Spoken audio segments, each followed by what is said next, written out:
병사는 잡념들이 머릿속에서 맴돌아 뒤척이며 잠을 이루지 못했다.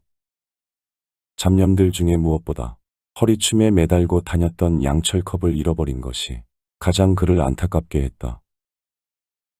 어디서 어떻게 잃어버렸는지 통 기억이 나지 않았다. 병사에게는 그것이 유일한 개인용품이었다.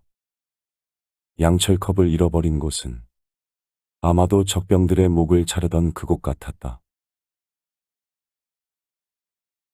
병사는 잠드는 것을 포기했다. 게다가 잠시 후에는 야간 보초 근무를 하기 위해 자리에서 일어나야 했다. 병사는 고향이 생각났다. 병사가 살던 고향은 산속의 작은 마을이었다. 가끔씩 모험가나 친척이 들르는 것을 제외하면 아무도 찾지 않는 그런 곳이었다. 병사는 눈을 떴다. 아까 자신이 목을 자른 시인이 생각났다. 고향 마을을 찾아왔을 때 자신이 무척 신기하게 바라보았던 기억도 떠올랐다. 병사의 눈앞에 그 얼굴이 아른거렸다. 무표정하게 하늘을 쳐다보던 시인의 마지막 얼굴은 죽은 다른 자들과 특별히 다르지 않았다. 그것은 정말 어쩔 수 없는 일이었다. 그는 어차피 죽을 운명이었으니까. 병사는 자조하듯 속으로 말했다. 그럼에도 병사는 미안한 마음이 사라지지 않는 것을 느꼈다. 병사는 막사 밖에서 야간 보초 근무를 서고 있었다. 병사는 밤이 되면 묘한 흥분감을 느끼곤 했다. 밤은 병사에게 우월감을 가져다 주기 때문이었다. 모든 빛깔은 어둠 속에서 같아져 버린다. 그럴 때 병사는 다른 이들도 자신과 똑같이 보인다는 것을 경험으로 알고 있었다. 아니, 오히려 병사가 훨씬 유리했다.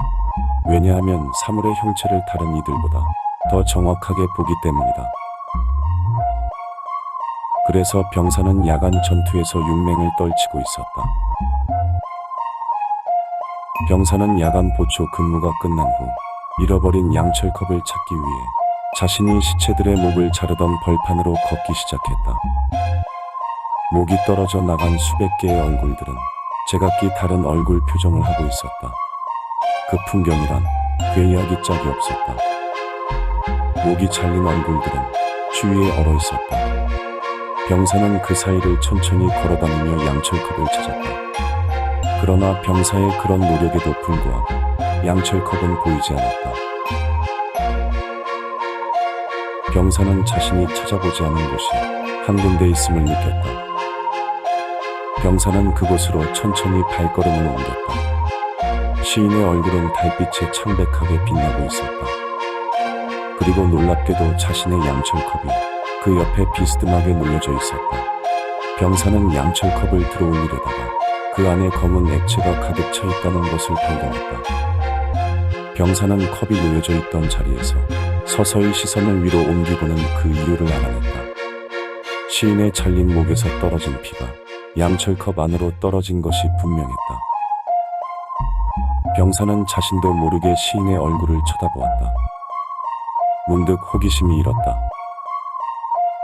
시인은 과연 목이 잘리는 그 순간에 무엇을 생각했을까?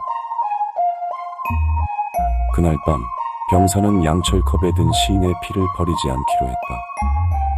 대신 내일 날이 밝으면 조용한 곳에서 땅을 파서는 피를 쏟아붓고 작은 돌무덤 하나 만들어 주기로 했다. 병사는 막사에 들어오자 피곤해서인지 바로 잠이 들었다. 병사는 악몽을 꾸었다. 병사의 신음소리와 울부짖음은 다른 이들을 깨웠다. 병사의 옆에서 자던 동료가 병사를 흔들어 깨웠다. 병사는 심한 갈증을 느끼고 물을 달라고 말했다. 병사를 흔들어 깨운 동료는 병사의 머리맡에서 양철컵을 발견하고 병사에게 먹였다. 병사는 갈증에 양철컵에 든 시인의 피를 단번에 마셔버렸다. 병사는 비릿한 끝맛에 얼굴을 찌푸렸지만 다시 깊은 잠에 빠져들었다.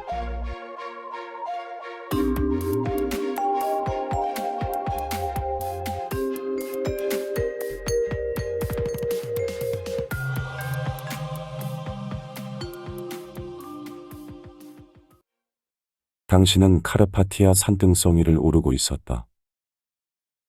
이곳은 당신이 찾아다닌 곳들 중에서도 가장 중요한 곳이었다. 작품의 전체 분위기를 좌우할 수 있는 첫 부분의 배경이기 때문이었다. 당신은 잠시 서서 성을 올려보았다. 남다른 상상력을 가진 자가 아니더라도 충분히 공포스러운 생각을 떠올릴 만큼의 음산함이 성을 감싸고 있었다.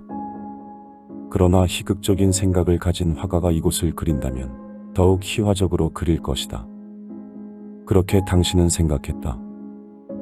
당신은 바토리 여백작의 채토리성과 이 성을 비교하기 시작했다. 배경을 어디로 옮기느냐?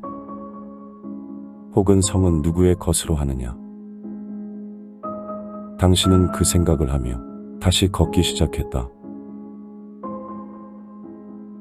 성문 앞에 온 당신은 뒤돌아 서서 허공을 향해 한 손을 앞으로 뻗으며 말을 했다.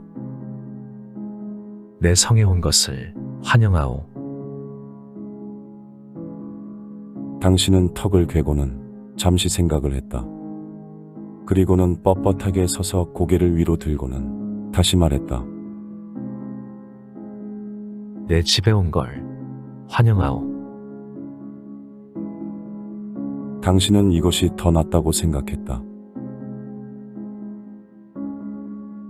밤이 깊어지자 당신은 성 안을 돌아보는 일을 중단하고 잠을 잘 수 있는 적당한 곳을 찾았다.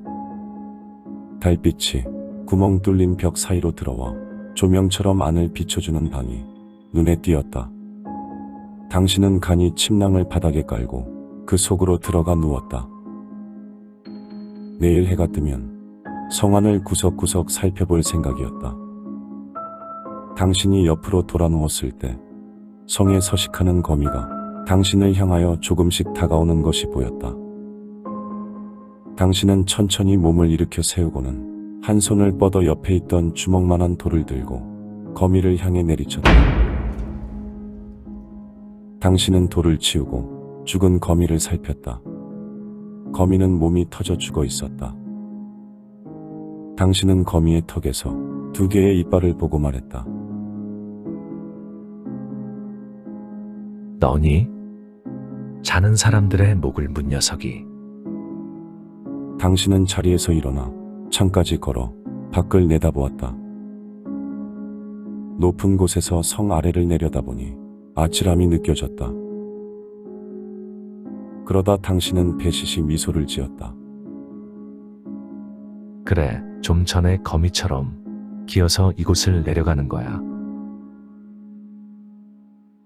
당신은 소리내어 웃었다. 대형 박물관에서 흡혈귀에 관한 자료를 보았을 때 웃었던 웃음과 비슷한 것이었다. 그런 문헌과 기록들은 도대체 어떻게 생겨났을까? 당신이 심취했었던 신비학과 마법에 비해 결코 뒤떨어지지 않는 거짓말이었다. 인간들은 왜 거짓말을 하는 걸까? 뭐가 그렇게 재미있기에? 어딘가에서 늑대 울음소리가 들려왔다. 이 성의 아우라와 잘 어울리는 소리였다. 당신은 창에서 떨어져 방 한가운데로 왔다. 그리고 뻣뻣한 자세로 서서 무표정한 얼굴로 허공에 말을 했다. 저 소리 좀 들어보시오.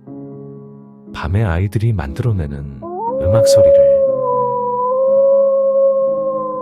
아마도 셰익스피어라면 연극에서 늑대 울음소리를 이렇게 표현했을 것이다. 당신은 팔짱을 끼고 생각에 잠겼다. 지금까지 드라큘라 백작에 대한 자신의 작업은 본래 의도와는 달리 상당히 어빙의 모습과 담고 있다는 것이었다. 진정 당신에게 그토록 거만하고 매혹적인 존재는 어빙인 것일까? 당신은 부정도 긍정도 하지 않은 채 고개를 흔들었다. 당신은 드라큘라 백작의 모습을 자료의 근거로 상상을 통해 가장 근사하게 꾸며가고 있을 뿐이라고 생각했다. 그것이면 좋겠다. 당신은 어빙과 드라큘라 백작을 연관시키고 싶지 않았다.